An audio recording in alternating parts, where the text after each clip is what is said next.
Welcome to my channel. The Fox and the Grapes. Once upon a time, in a lush green forest, there lived a clever fox. The fox was known for his cunning and clever ways, but today he was feeling particularly tired and hungry. He had been wandering around the forest all day in search of food, but nothing seemed to satisfy his hunger. As the fox trotted along the forest path, he suddenly came across a beautiful vineyard. The vineyard was filled with ripe, plump grapes that hung in large, juicy clusters. The sight of the grapes made the fox's mouth water, and he felt a renewed burst of energy. "These grapes look so delicious," thought the fox. "They are just what I need to satisfy my hunger." The fox eagerly approached the grapevine and stood on his hind legs, trying to reach the grapes. But the grapes were hanging from a high branch, just out of his reach.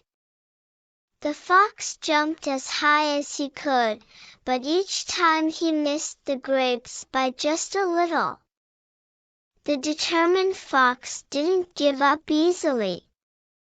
He stepped back, ran forward, and leaped as high as he could, but still, he couldn't reach the grapes. He tried over and over again, each time with a little more effort, but the grapes remained out of reach. After several attempts, the fox became tired and frustrated.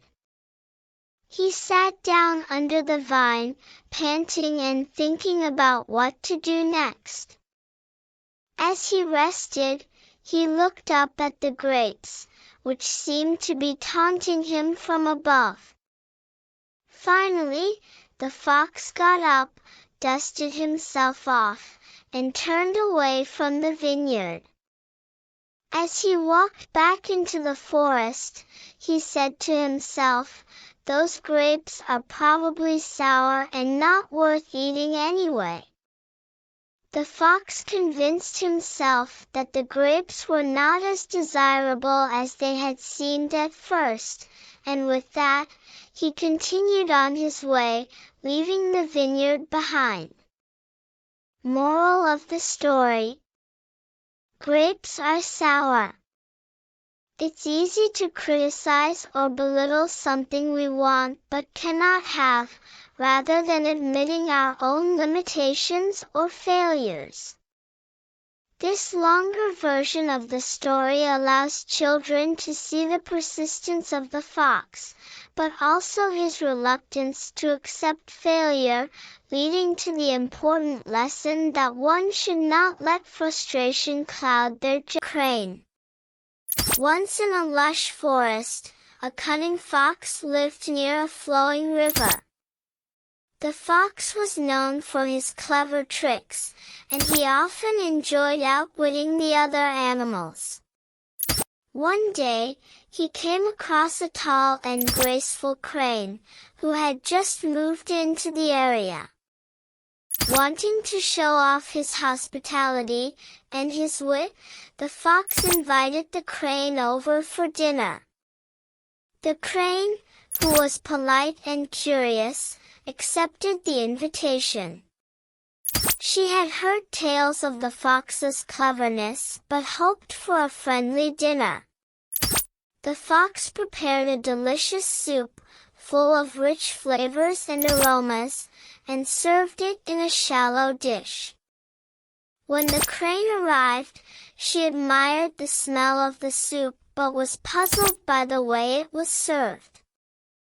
As they sat down to eat, the fox eagerly lapped up his soup with his tongue, finishing quickly and smiling with satisfaction. The crane, however, struggled.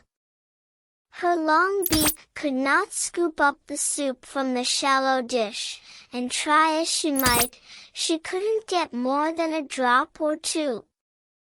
She left the meal still hungry, though she said nothing out of politeness. The fox, watching her struggle, smirked to himself, thinking he had pulled off another clever trick. But the crane, though patient and graceful, did not forget the fox's trickery. A few days later, the crane invited the fox to her home for dinner. The fox, eager for another meal and another chance to impress, gladly accepted. When he arrived at the crane's home, he was greeted with the pleasant aroma of fish and broth.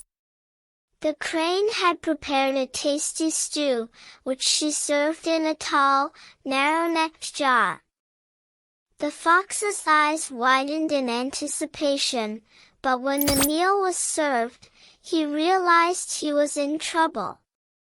The narrow neck of the jar was far too small for his muzzle to reach inside. He could only sniff the delicious food, unable to eat a single bite. Meanwhile, the crane, with her long beak, easily reached into the jar and ate her fill. The fox, now feeling the sting of his own trickery, understood the crane's point. Embarrassed and ashamed, he realized that he had treated his guest poorly, and now he had received the same treatment in return. The crane looked at him with kind eyes and said, "Friend Fox, I wanted to return your hospitality in the way you showed me. Perhaps now we both know that it is better to be thoughtful of others and treat them as we would like to be treated ourselves." The fox nodded, humbled by the lesson he had learned. From that day on, the fox was more considerate of others, realizing that cleverness and kindness should go hand in hand. The moral: treat others as you would like to be treated. In summary, The Fox and the Crane provides a timeless lesson in empathy, fairness, and the importance of treating others with respect. The fable encourages readers to be mindful of how their actions affect others and to strive for kindness in their interactions. Thanks for watching. Please like this video and subscribe our channel for more videos.